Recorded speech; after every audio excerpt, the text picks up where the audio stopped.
I kind of like the setup. I kind of like this whole thing. Hey everyone, I hope you guys are having a great day. Today's video is very, very exciting and I really hope you like it. Today I am doing an interview with another mental health YouTuber. Her name is Melissa. First, I want to say hi to Kristen and hi to anyone watching. So my name is Melissa Seawater and my channel name is Idranktheseawater and it's a mental health channel. I've been watching this girl before I started YouTube and she's really helped me in my recovery. She's amazing and everything she's doing on YouTube is just great. So thank you so much, Melissa, for wanting to collaborate with me. It's been a great experience. Today, I'm going to be asking Melissa a few questions about being a mental health YouTuber as well as just mental health in general. The first question I would like to ask Melissa is, when and why did you start making YouTube videos? I started making videos 8 years ago. The first ones were because I wanted to share my poetry and I didn't really have anyone to share it with because people didn't know about my self-harm, they didn't know about my issues, and my poetry was pretty dark. It was all about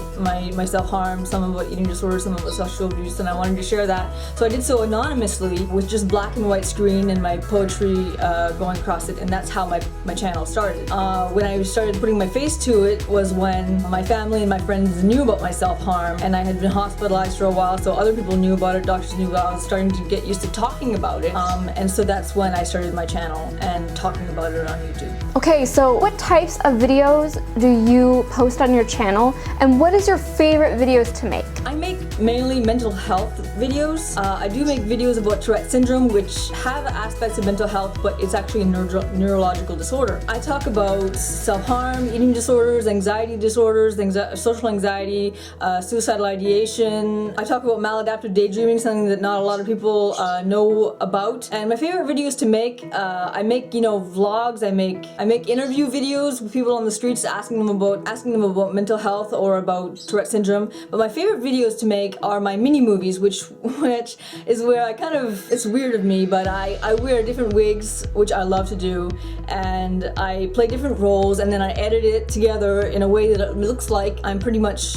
each wig or character or me is talking to the other, and it's got this theme about usually self-harm or eating disorders, one time about Tourette syndrome, and I really love to make those videos, and especially since people like them so much and they request them so much, so I'm like, yay. I mean, I love making videos that people love and I have fun doing it. I feel like this is a very important question and I'm very excited for your answer. What or who inspires you to keep going in your recovery? I would say two things. One is, well, my future. I want to have a future and a positive one, and I can't have the future that I want if I'm self-harming or going through an eating disorder. I wouldn't be able to have the life that I really want to have in my future if I'm doing that. So I would say my future is my motivation. But another motivation, I would say, is my viewers, because I want to be a good example. I hate to come on YouTube and say, that I hurt myself or that I ended up falling in my eating disorder again or whatever. I hate to have to say that, and I know that it encourages people who are going through the same thing, but I would really rather be the kind of support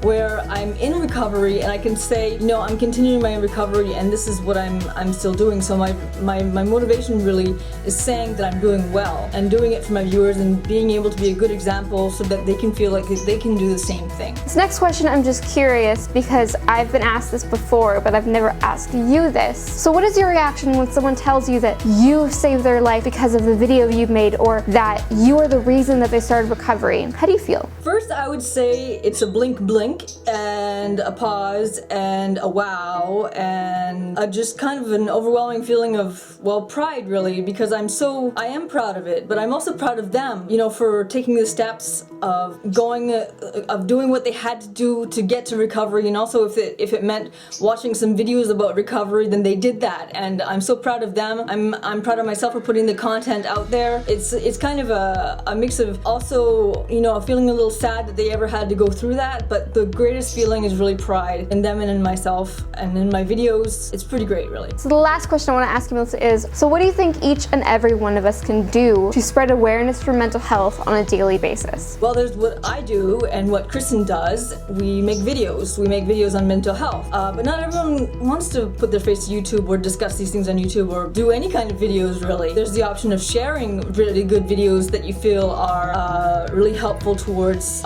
awareness and mental health. That That was a bird flying around. There's also, you know, also aside from sharing, there are other videos. There's sharing your own story. People can write blogs. People can write on their Facebook pages. People can volunteer. There are mental health organizations pretty much everywhere. I know there are in Quebec. I forgot the name, NAMI or something.